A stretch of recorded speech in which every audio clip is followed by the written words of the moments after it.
Hello. We're live? Yeah, we're live. Thank you guys all for coming to this live stream today. I really appreciate it. So this is a Cardano AMA.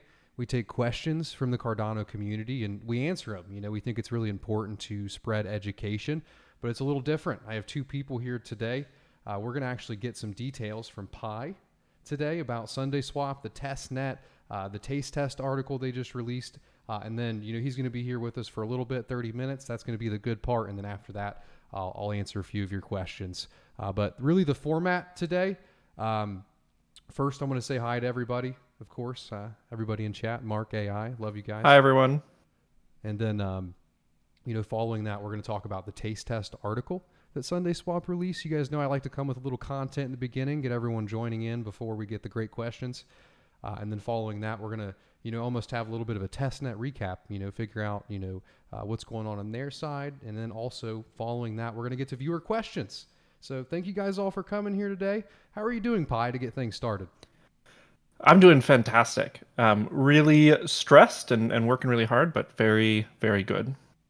It Yeah, feels good to have released something, yeah, and actually, that's really what you need to start, making big milestone, steps towards releasing it, because without all of that user data and having thousands of different people interacting, it's hard to figure out what bugs you need to fix.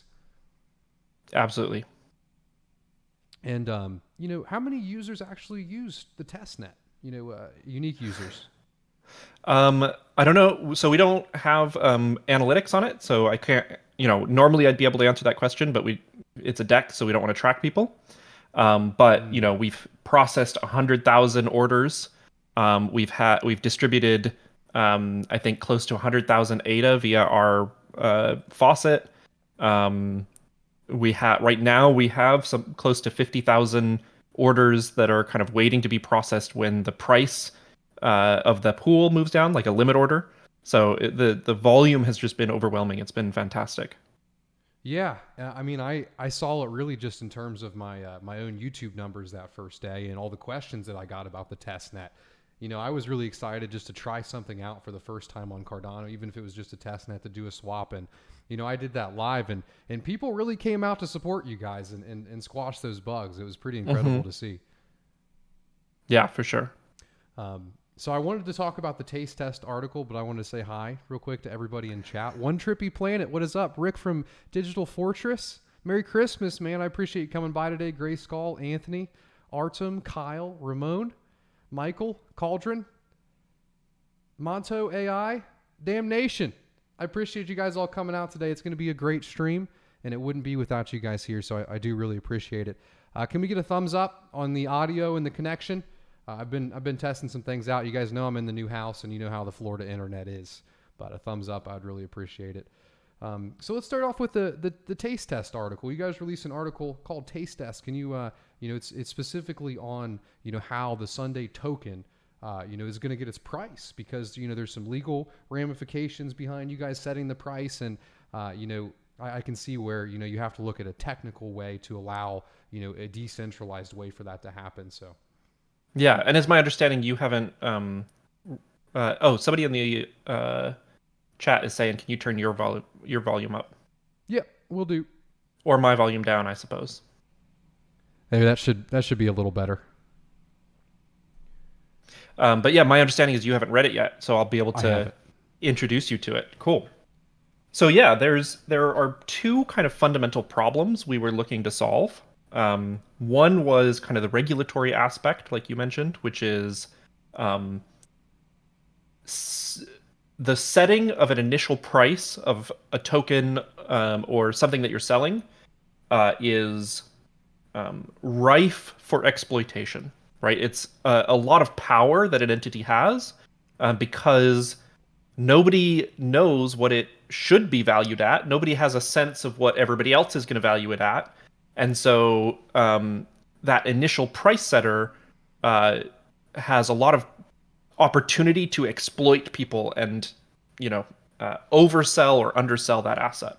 Yeah. And so it's looked at very carefully by regulators, right? They look anytime kind of you're setting that price, they look at it carefully. It's not necessary to say it's illegal to do so, but it creates an incredible amount of scrutiny. Yeah.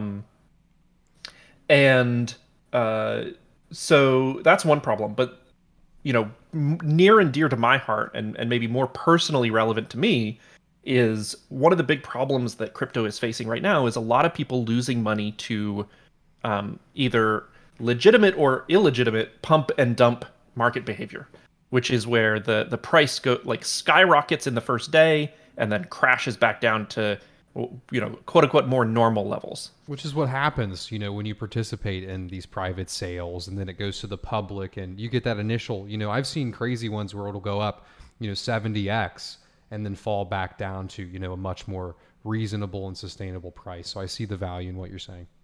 Yeah, no, and it's, it may be fun and exciting for some people, but it hurts a lot of people because a lot of people will see that price going up and that they take that as signal that that's what the asset is valued at.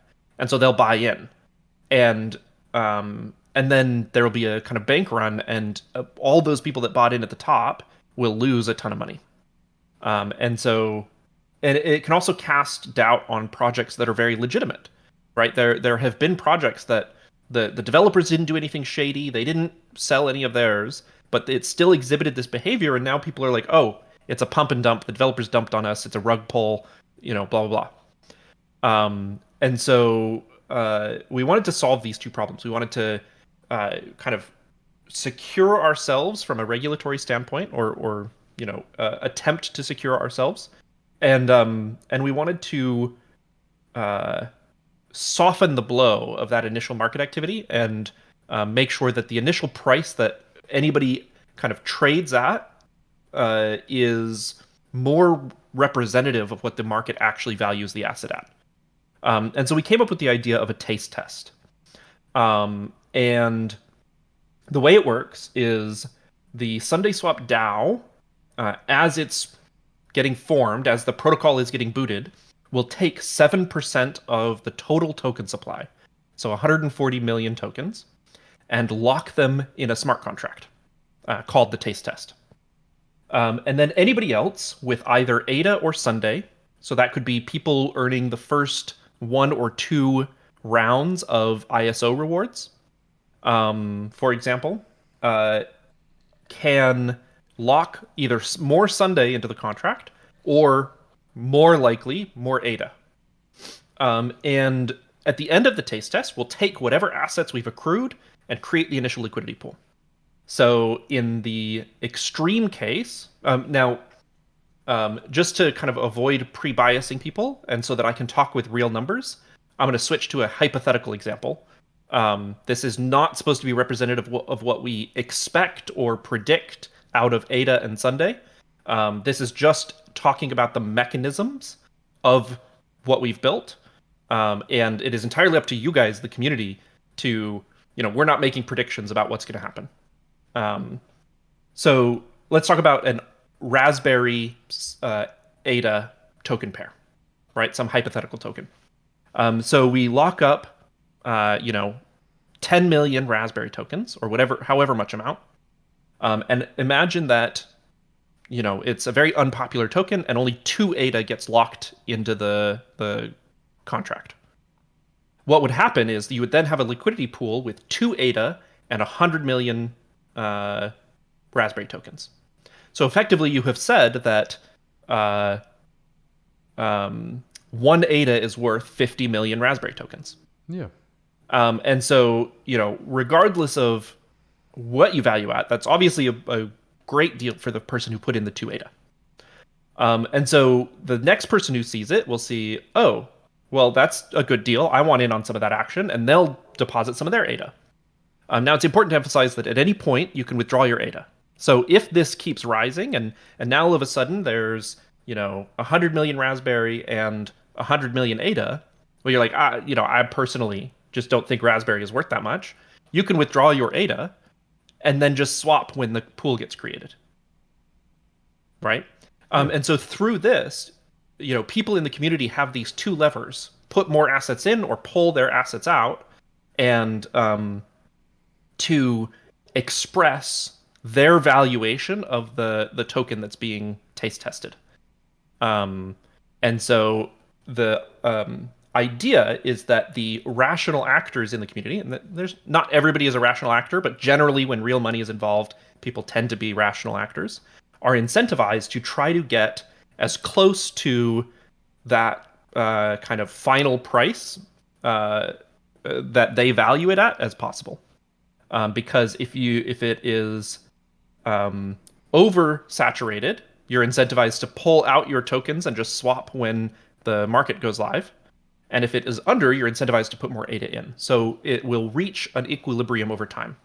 Okay. And then you are entitled to the LP tokens that get created by that initial pool creation. So we create some amount of LP tokens, and those get locked in the taste test contract. And if you had deposited, X amount of ADA, say 10% of the ADA that ended up in the pool, the ADA represents half of what's there, right? And so you will get 5% of the LP tokens. And that 5% of the LP tokens entitles you to ownership of 5% of the ADA in the pool and 5% of the Sundae in the pool. So it is as if you had swapped half of your ADA for Sundae. Or half of your, just talking about the mechanics, half of your ADA for Raspberry. Okay. And then the final thing to mention is that the initial liquidity, that initial set of Raspberry tokens that were deposited, are owned by the DAO. And so the liquidity tokens are then owned by the DAO. And so those LP tokens, basically more or less half of the initial liquidity of the pool, get locked in the Treasury smart contract that people can vote on of how to use, right? Oh, maybe we want to sell this to raise some money for the protocol. Maybe we want to buy more so that we're earning more fees, etc. Okay. So let's take it all the way back to the beginning from a user perspective. So there's no 50-50 in participating in this. Let's say an ADA user has a little bit of ADA, and then the hypothetical Berry token that you just mentioned, and they get on there and they have really, in their head, a 90 to 10% split. When they go to submit it, they only have to submit one token, right? Yep. Okay. And then in particular, the reason that works, the reason that things don't break is because we're not actually executing any swaps until the end of the taste test. Okay. And then, let's say this user, they get on there, they put 500 ADA in there, and then they do, 10 S-Berry tokens. And then they wait. They don't really have a good understanding of what's going to happen. What is going to happen at the end of this period when this price is determined? Is there any risk to losing that ADA or those S-Berry tokens? Or is that simply acting as, a visual and actual literal, representation of what might be submitted to the real liquidity pools? Or is that brought over to... Any assets that are in the taste test, when it ends, actually get taken to form the pool. Okay. And so it depends on what you mean by losing. Is it going to, do you lose that value entirely? No. But what happens you're backed is by the LP tokens of the percentage that you put in. Yes. What ends up happening? So have you ever flown and the airline will be like, "Hey, we'll give you $50 if you take a different flight." Has that ever happened to you? Say that again. Sorry, I was reading the chat. No worries. So sometimes when you fly, the airline will be like, "Hey, we'll give you $50 if you bump to a different flight." Wait, yeah, that's happened. So what actually happens is that airline has a certain number of seats to fill, and if they can't incentivize people to kind of give up their seat, they will up that price. And even if you accept at the 50, you end up getting that final price, right? If ultimately somebody is offered 200, then everybody gets 200. And so it's kind of analogous here in that you may deposit, when it's one price, but when the taste test ends, everybody experiences the same net price. Okay. So it's important, for if that valuation, that ratio goes above what you believe that token is worth, for you to withdraw, because you're gonna, if it stays overvalued, you're gonna get a better price when you swap. at the at the launch of the liquidity pool. Yeah, So that makes sense. there's like So it's this on equilibrium users to, yeah, to really decide that equilibrium. When there's so much ADA and so little Sunday, then it's on the user to think, okay, I'm not going to really be paid enough Sunday for participating in this. And then, when the DEX launches and this is then brought over and contributed to this liquidity pool, then all of the same risks are there, in impermanent loss, and everything else that comes with participating in a DEX liquidity pool, right? Yeah. Can you go over those risks real quick? High level, what are the risks, especially since we're putting this out there, participating in this pool? For sure. So once you get this LP token, it is totally possible to withdraw it immediately. And the market might have moved some and sold off kind of one or the other of your token, which will expose you to impermanent loss, which I'll talk about in a minute. But ultimately, it's not going to move very far if you withdraw right at the beginning. So if you just want Sunday tokens, your best bet is probably to withdraw right at the beginning. If you want to kind of stay in the pool and be a liquidity provider and earn those fees, you can do that. But it's important to understand the risks you're exposing yourselves to. And I think, personally, my belief is that these risks often get oversold, but it is still important to understand them. And impermanent loss, the way I like to think about it and explain it to people, is it is missed opportunity, right? So if I if I sold Bitcoin at $100, I certainly missed out on a lot of opportunity for profit, but I didn't actually lose anything, right? In terms of my assets. And impermanent loss is basically when you're a liquidity provider, you're agreeing to sell either one of your tokens. So if the community starts valuing one token significantly above the other, and that shifts the ratio, you're going to basically constantly be selling out of your more valuable token. And your portfolio is going to be kind of auto-balancing. And so relative to having just held the assets, you will have a lot less total value. The same is true in reverse, right? It guards you against a sharp decline in one of the tokens, in that everybody is going to be selling that, and you're going to be on the other side of that trade. So I'm actually not sure if that is true, but ultimately it ends up being a stabilizing force on the value of your asset. The liquidity pool tries to maintain the same. There's no notion of global value, but that's what it's trying to do with the constant product formula. Okay. And then it'll be 50-50 after the launch if you want to participate in the liquidity pool. Yes.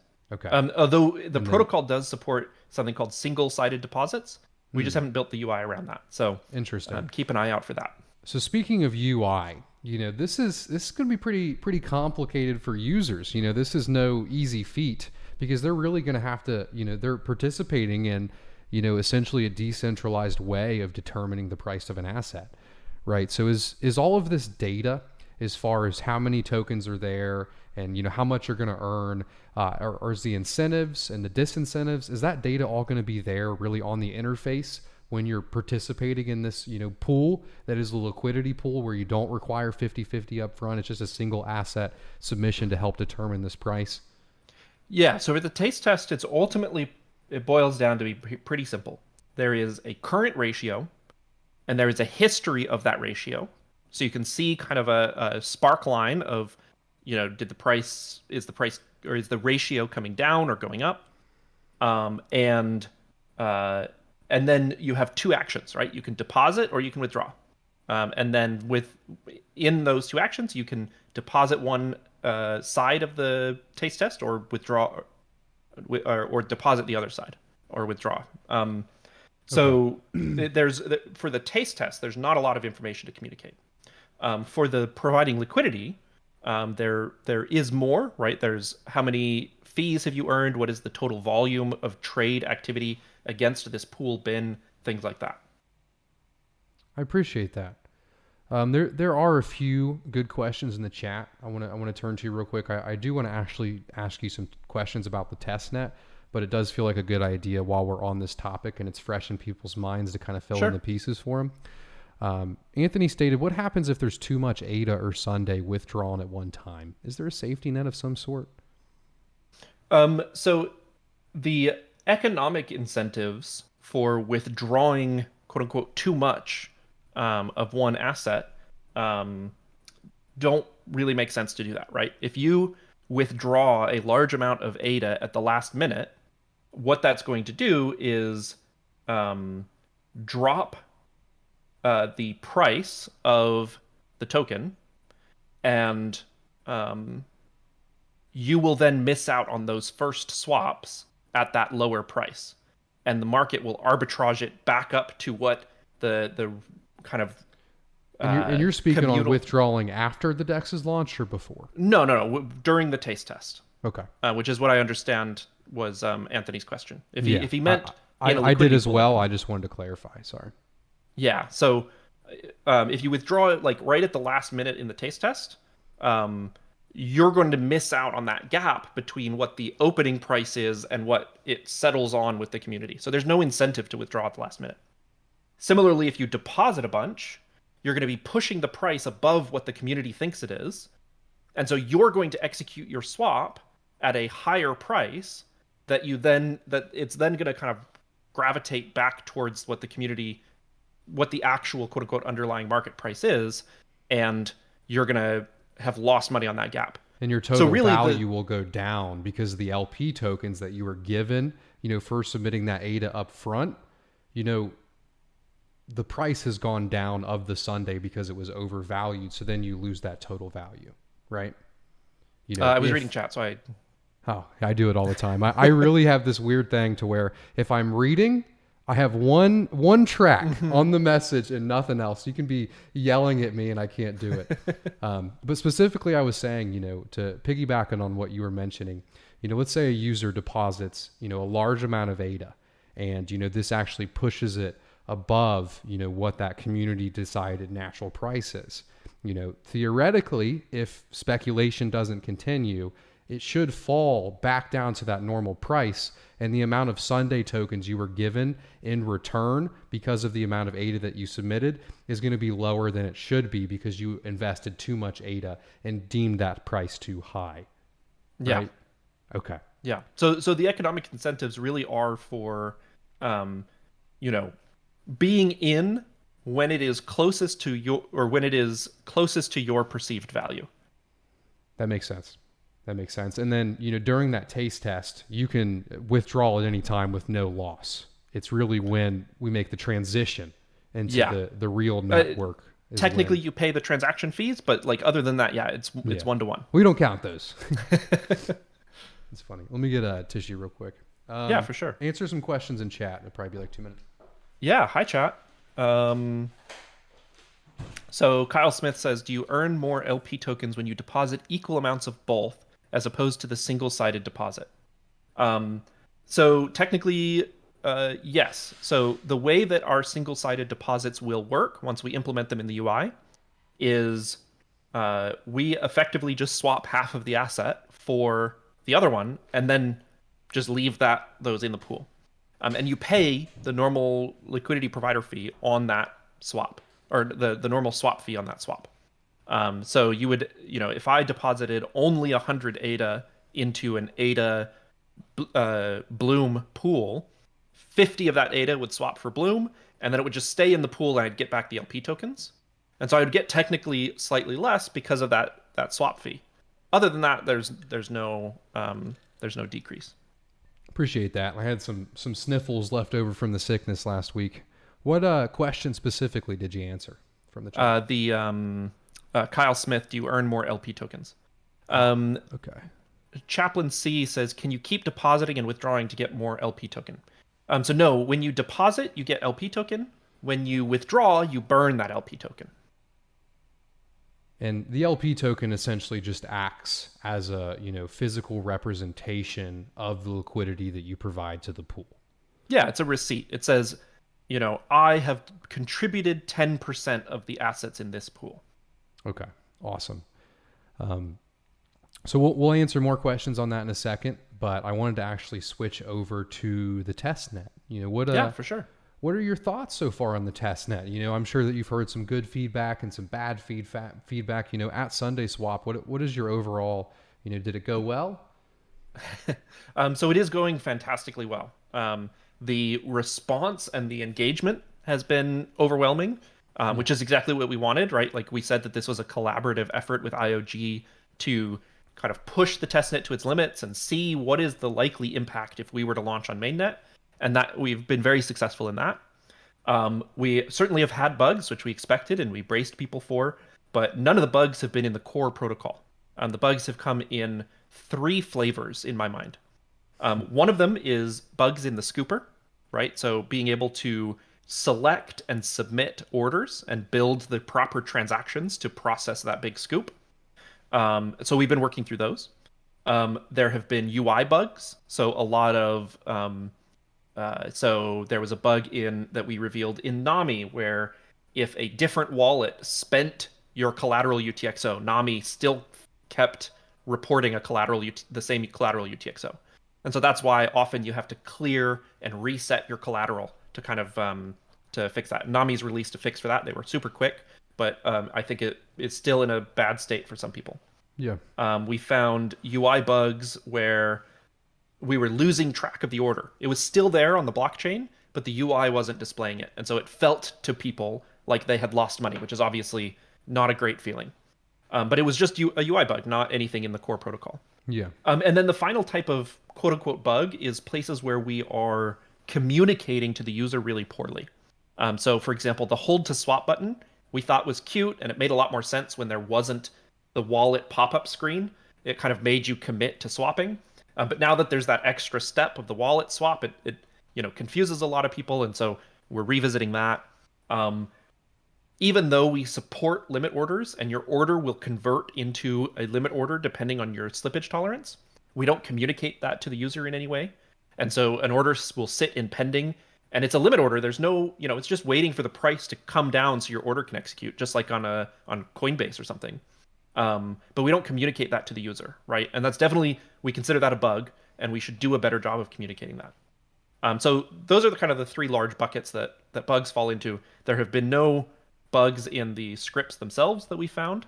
But that's not true. There is one bug in the scripts that we already had a pull request open for, but it hadn't gotten reviewed by the auditors by the time we launched the taste test, which is basically you can withdraw all of the liquidity from the liquidity pool, like the last person to withdraw liquidity, and it will break the pool because it'll have 0 of each asset. Yeah.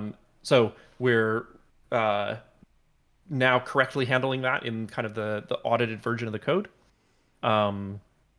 So overall, it's been incredibly successful. We found bugs, which is great. I would much rather find them here than on them. Right. I would much rather find them here than on the mainnet. And they've all been kind of the best types of bugs in my mind. Yeah, well, I appreciate your transparency into all those bugs and the issues you have, and I personally think it was inevitable, especially with it being the first one, and also with the sheer amount of users that you had thrown at you in a short amount of time. Actually, and to be clear, we weren't the first. With IOG. Yeah, I just want to correct that. We weren't the first one. Other people have launched on the testnet and even on the mainnet, right? So but we're kind of the first one at this scale. That's kind of what I meant. Like first one to have, real, a large amount of users, so much so that things can break just from the sheer amount of users. You know what I mean? But I appreciate you clarifying that. Yeah, I want to always be accurate. Yeah, for sure. So, one question I had for you, and we ran into this on my stream last week. I started a few orders and they never end up going through. What was that issue? And, what did you guys do to fix that? Yeah, so that could have been one of two things. One, your order was just a limit order in the sense that when you created the order, you had a slippage tolerance probably of like 1%, because that was our default at one point. And that says, okay, I have 100 ADA. Here's the current exchange rate. That means that, if the price moved by 1%, here is the minimum amount of tokens I should receive back. And so that got baked into your order. And then the price just moved up. And so it can't satisfy your Your minimum number of tokens back. And so Yeah. it just sits there on the blockchain. And if the price were to ever come down, it would execute. So that's one class of errors. And that's where the bug there is that we're not communicating that to you. But in all other senses, the protocol is working as intended. The other type of bug is the scooper, in different ways, has had trouble keeping up, or has been keeping up but is leaving off some orders for mysterious reasons. And so we've been kind of tracking those down and building instrumentation that tells us, hey, we excluded this order for this reason. And then we can say, is that a real reason? Like, did we want it to exclude that, or is that a bug? And so we've been working through that. And at this point, the scooper is actually, I stayed up all night with one of my coworkers rewriting that algorithm, and we reduced this piece that was taking 3 minutes down to 100 milliseconds. So really big kind of performance win. And if I can share my screen, will that mess anything up? Nope. Should work just fine. Cool. So I'm going to go ahead and share my second screen just to give people a sense. So this is our live feed dashboard of what's happening on the protocol. And so you can see we're doing many scoops and like pool scooped, pool scooped, pool scooped. If you look back a couple days, it was many more kind of orders before we scooped. And these often have 5 orders in them, which if you look, here's one with 7 orders in it. If you look back a couple days, they were all like 2 or 3. So we expect there's still things that we need to track down, but in general, we expect it to now be quite a bit better. Awesome. Well, so yeah, that's how really the testnet appreciate is all going. that. Yeah, that's those are really my questions, and I think I want to switch to the viewers. You're probably we're at 30 minutes right now. You can hop off here now, or you can answer a viewer question. Yeah, let's spend or like 10 minutes answering viewer questions. I appreciate that. Thank you. Pi told me he had 30 minutes, and of course I tend to be very wordy, so yeah, I like that. It's good for podcasting. But I haven't said it yet. If you guys are enjoying this thus far, I'd really appreciate it if you click that like button. We got 230 people here, only 100 likes. Let's get those numbers up. Pi's on the channel today. If you guys enjoy content like this, click the subscribe button, notification bell all. We make Cardano videos normally about every week. So thank you guys all for coming out. I really appreciate it.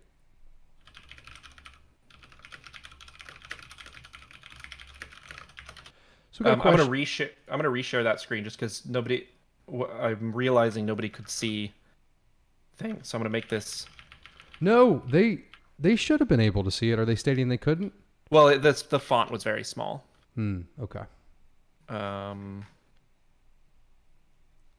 guess we are streaming. All right. Hopefully this font size is a little bit better.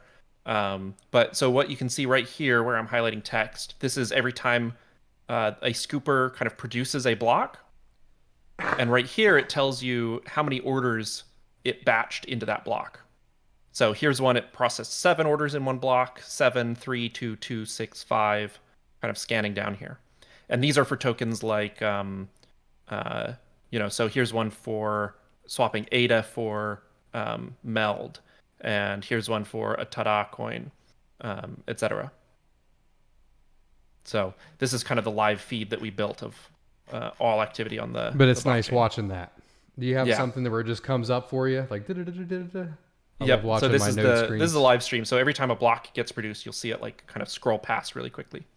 That's awesome. But it is time for viewer questions. If you guys have anything, let us know. I'm sure we got some back here. So I did see a question earlier that was a good question. I forget the name. Sorry. They asked, what time will the taste test go live? Have you guys given a date on that? It will go live with the DEX and with the ISO. Okay. We're still looking at the exact timing because somebody brought up a really good point of you don't want the taste test to end right after or very near to an epoch boundary, because then people are kind of incentive-wise torn between the ISO and the taste test. So we're looking at the timing. They will overlap so that you get some of your Sunday rewards so that you can participate in the taste test with your Sunday as well. But we'll make sure that you have time to be included in the snapshot and then participate in the taste test. Another technical reason is those epoch boundaries get a little stressed sometimes as well. Yeah. I see somebody ask, where are we in the audit? Our audit, we did. So for those who don't know, an audit is a very extensive and thorough review of the design of the protocol and the code that implements that design. So back in, I think, August, we did a design review where they audited the protocol, and we finished that. Then in October/November, we started the code review audit, and that was kind of a very extensive review of all of the smart contract code. And we finished that, so that is finished, and we got all of a report of a small number of bugs. We were kind of in continuous contact with the auditors, so we already had pull requests open for many of them. And so then we went into a third phase that lasted basically over this last week, where they were reviewing those, and that's now just starting to come to a close. And given kind of some of the things that we found from a scalability standpoint, there are some small changes we want to make to the protocol, and so we'll have another 1 or 2 days of review for that change. But we're narrowing in. We have a set of contracts that we feel very, very confident about at this point. Thanks for that reply, and make sure you read their name as well. That was fly over me. Appreciate the question.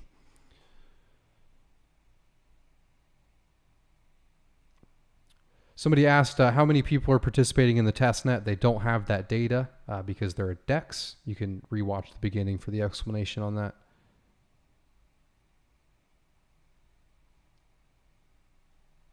And what was that person's name? Oh, nice. Appreciate that. That's you got to come on here more often. That was Kyle Smith, I think. Maybe Giuseppe Caponetto asked, what is the architectural difference to SundaeSwap? So I'm not super familiar with the SundaeSwap algorithm, so I may misspeak. And that is just because I've been focused on SundaeSwap and not paying a whole lot of attention. So if I have any errors, then I apologize to the SundaeSwap team. But I believe that they are a pure order book where you list your orders similar to us on the blockchain. But then your order has to be matched against another order rather than an automated market maker. We chose not, this is a totally valid approach, I think, for a certain type of product. We chose not to go with this approach because with pure order books, it requires a huge amount of liquidity to bootstrap and to make the protocol useful. One of the great things about the automated market maker is that there is always liquidity there that you can swap against. And then we also did not like the opportunity to match orders in the most unfavorable way, right? So if I list an order that says I'm willing to pay up to this price, but there is already an order that is a lower price. On a normal exchange, it would execute, somewhere in the middle, or there would be some fairness algorithm to that. On SundaeSwap's design, there is no reason to match anybody, other than kind of pulled as far apart as possible, because as the matcher, you keep whatever's in the middle. So we did not like that property, and so that's why we didn't go with a pure order book model. Thank you for that.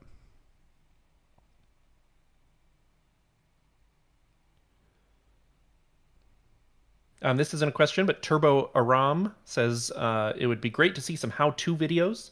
We absolutely plan to produce some educational content and to kind of gently introduce people to the concept of a DEX if they're unfamiliar. Yeah, I will also make content on that as well too. So look no further than the two guys right here. There will be a lot of content between us, I'm sure.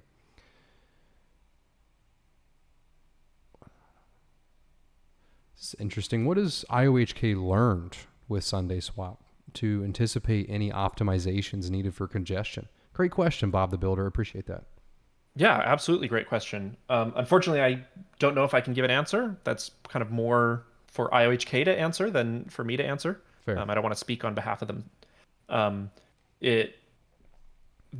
can say they have certainly been very pleased with kind of how much you guys have turned out. They have learned a lot, and and it should be very useful to kind of the future of both SundaeSwap and Cardano in general.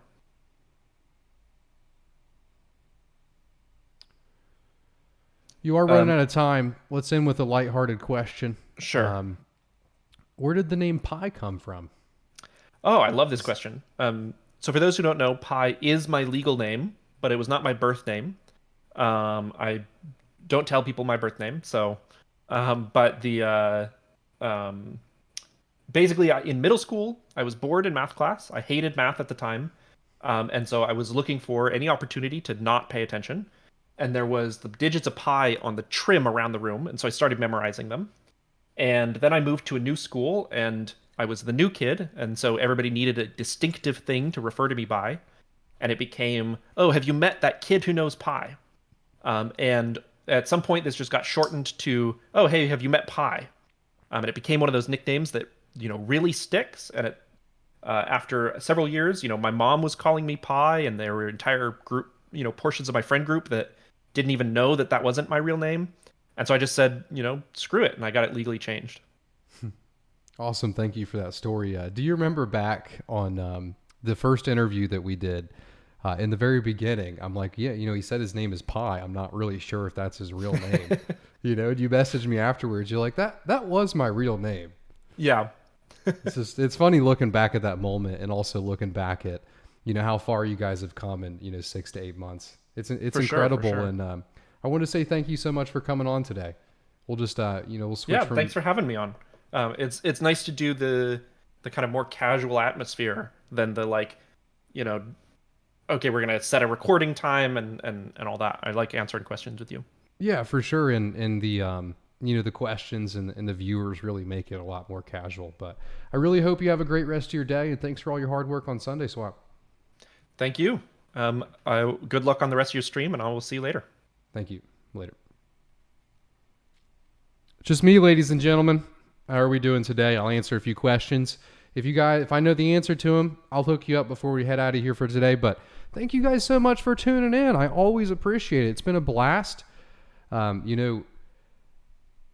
Being able to do this and have, Pi on and learn, from people like Pi and Sebastian and, other greats in the Cardano ecosystem really is a pleasure, and I'm grateful for it. So couldn't do that without you guys and those likes.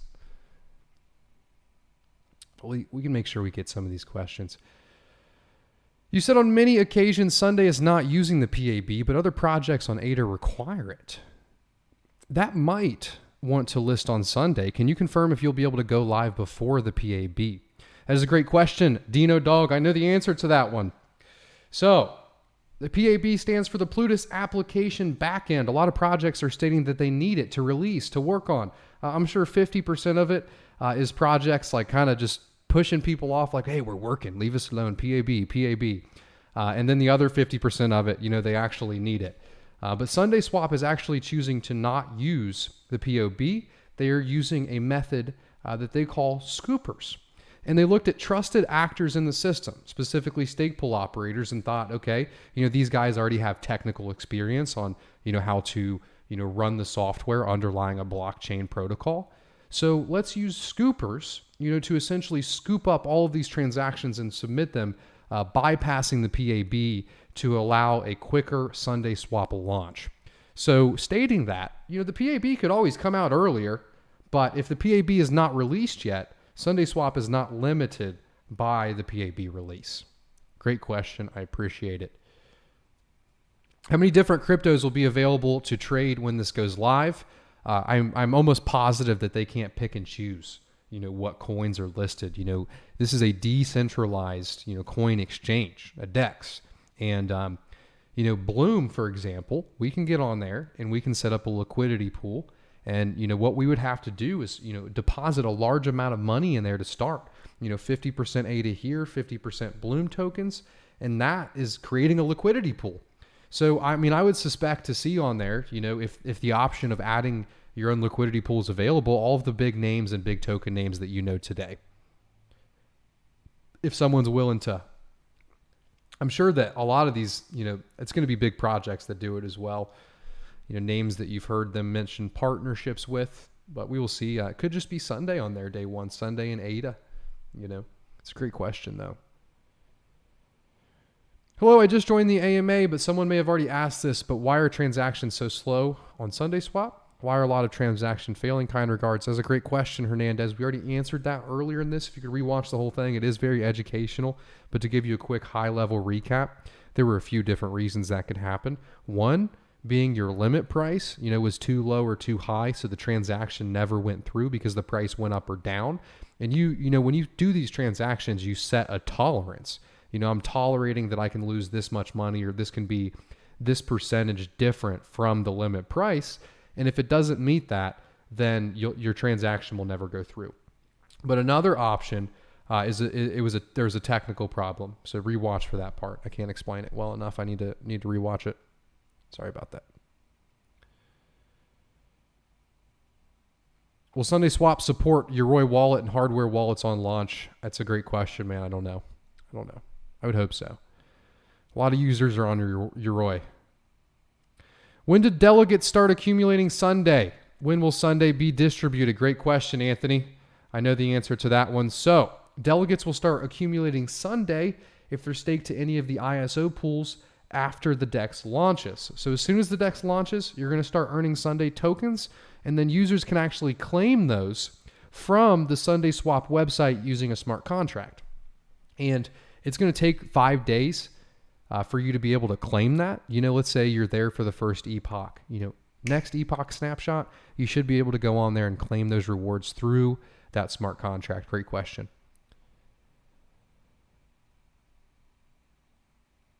Justin, he says, speaking of how-tos, it's often difficult to find honest, informative crypto content. I'll keep answering Sunday questions. Don't go anywhere. I appreciate you guys all being here. And he's stating, can you recommend any others besides yourself that listeners can learn from?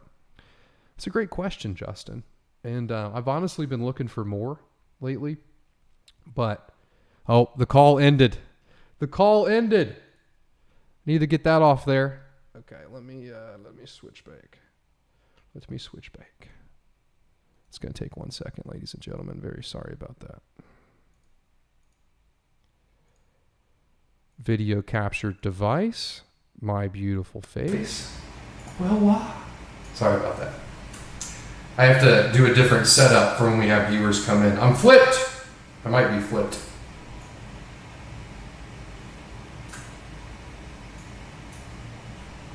Okay. Other great people to recommend. So that really is a good question. So one, first and foremost, is Charles Hoskinson. I have to admit, I've learned so much from him. He doesn't do AMA content as much as he used to, but the Charles Hoskinson AMAs have taught me so much about the space, so much about cryptocurrency. I mean, really, he's been a huge resource and honestly an internet mentor to me along the way. Second, I would say Ivan on Tech. He really is very intelligent about what's going on with the Ethereum space and, where everything's heading. I get a lot of info from him. As far as the Cardano community, Cardano Live, Kaizen Crypto, Cardano with Paul are three that I would recommend. If you're looking really for more, price videos, CCV is who I would recommend. As far as, I consume a lot of macroeconomic content because it's very important, what's happening in the world and how it drives the price of Bitcoin, So I really consume probably 50% of what I consume is macroeconomic, and most of that's Meet Kevin. Meet Kevin has ventured into the crypto world lately. I actually went on his channel a long time ago. It was so cool. But yeah, I would check out those guys. So Cardano Live, Meet Kevin, Ivan on Tech. I also like Raoul Paul as well from Real Vision Finance. They definitely have a bias against Cardano. For sure, 100% bias against Cardano. They talk about layer 2 chains and then they skip over it. But he really does give a good perspective and a unique perspective. A great question, man. Audio gone rogue. How about now? Is that fixed? Very sorry about that. Oh. Okay. It's fixed now. Sorry about that. It picked up my camera's microphone. Really apologize for that. Kyle says, Bob the Builder has a great question. Cardax, for example, claims to be the first. Other big players are out there too. Yep, it just started picking up 2 microphones. My microphone and then my camera's microphone. All right, we're back. Can get good questions. We done lost 10% of the viewers because of my shitty audio. Damn it.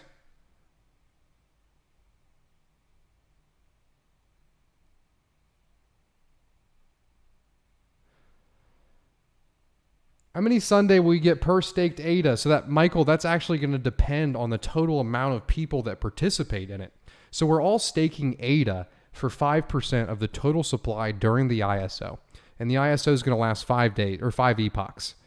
So what would that be? That'd be like 25 days. And, you know, if you stake in those 25 days the whole time, you know, if there's 3 billion ADA, you're going to earn more tokens than if there were 4 billion. You know, so it's really going to be dependent, but that's the greatest amount of details I can give thus far, as far as what I've heard. Would you like to do a stream with Army of Spies? I would love to, but we've never chatted. We've chatted a little bit in the comment section, Twitter.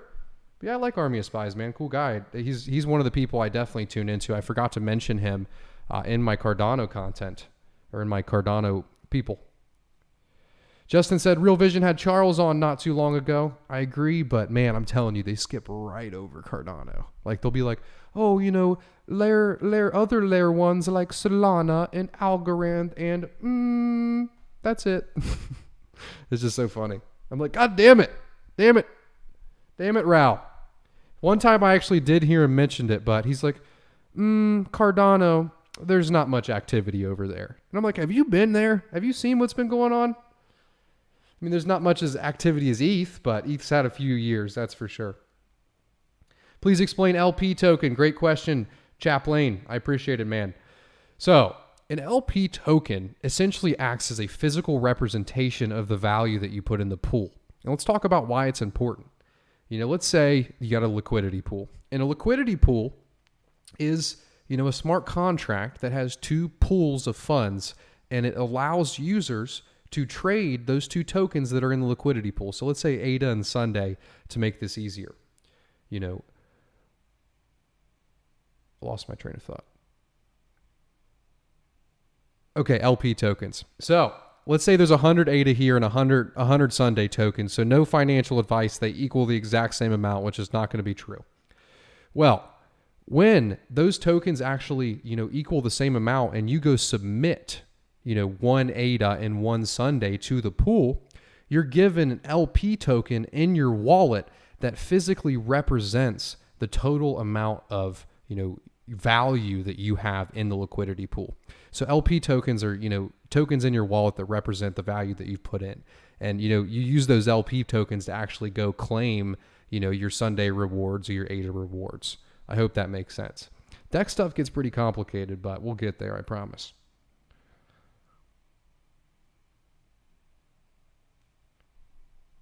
He asked if you'll be doing stream/vids on other big dexes. Yeah, for sure, man, for sure. I had a stream with Occam, and we talked about Occam decks the entire time. I'm willing to have any decks on, for sure. There's a few out there. MinSwap, I tried to get them on, but it never worked out. I've had Occam on, specifically talking about Occam decks. I mean, I like SundaeSwap, for sure. I have high hopes for him, but, you know, if anyone else wants to come on, there's no problem. Are you planning a live coverage when Sunday goes live? Hell yeah. Yes, we will. It's going to be fun.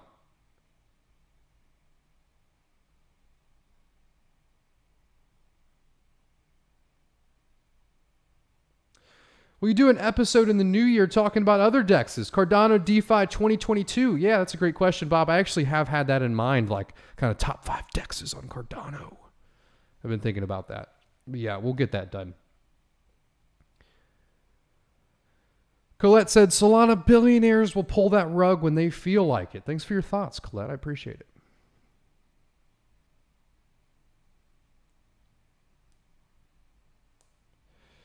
FOMO'd into my first CNFT the other day, Cardano Village. Mint went so smooth, super happy with how it went. Happy to hear that you enjoyed your mint the other day, man. It's always nice to have a good smooth mint. Don't want any problems right in the beginning.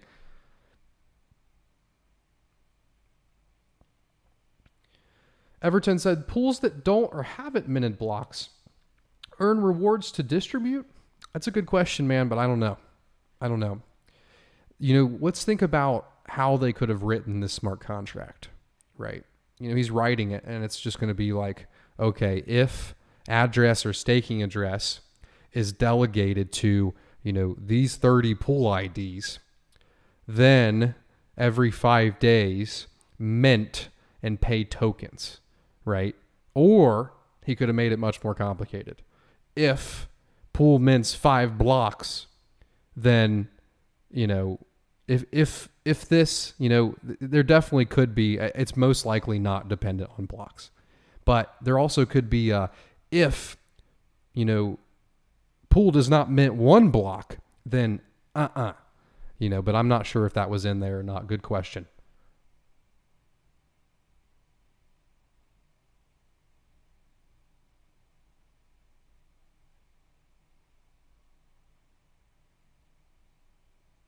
Giuseppe said, is the Bloom token policy locked or can you still mint them? Nope, the Bloom token policy is not locked, and that's on purpose, right? So when someone goes to query the blockchain, they're going to see the total amount of Bloom tokens. And if we said, okay, our company and our protocol, et cetera, needs this amount of tokens, the community needs this amount of tokens, and we just minted them all at once, then that would be like going to, Coin Market Cap and seeing that ADA, there is, 45 billion ADA when there really is only 31 billion, right? So you meant them on the time of earning. Good question.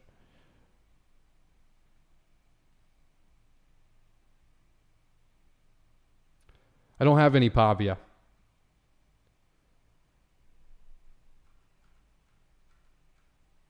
Any more questions? We've been going for almost an hour. We'll do 4 more minutes. I'm having a good time. If you guys have any questions, feel free to let us know. If not, I'll scroll up and see if we can find any good ones. We've really answered a lot today. I really appreciate you guys all coming out.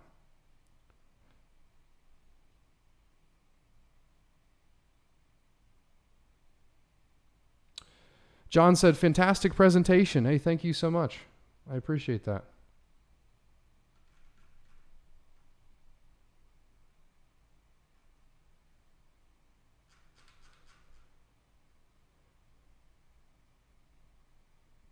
When is the community event? I think it was mentioned a mini Cardano summit. So I don't know. I heard something about it. I heard about a mini community event. We're hosting an event, the Rare Bloom. That's going to be next year in October 14th and 15th. It's going to be a blast. That's not going to be a mini community event.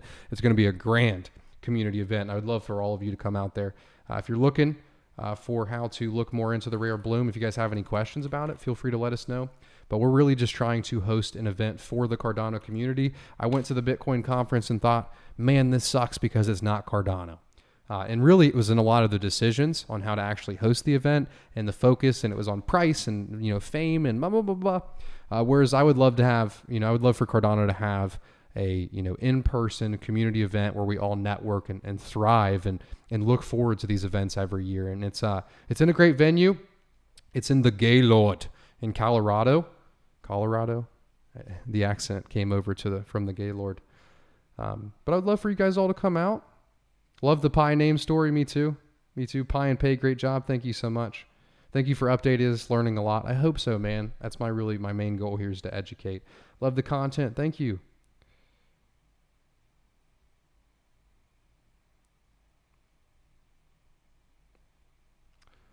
But yeah, we're it's been a good stream. We're going on an hour. I appreciate you guys. A lot of great stuff coming soon.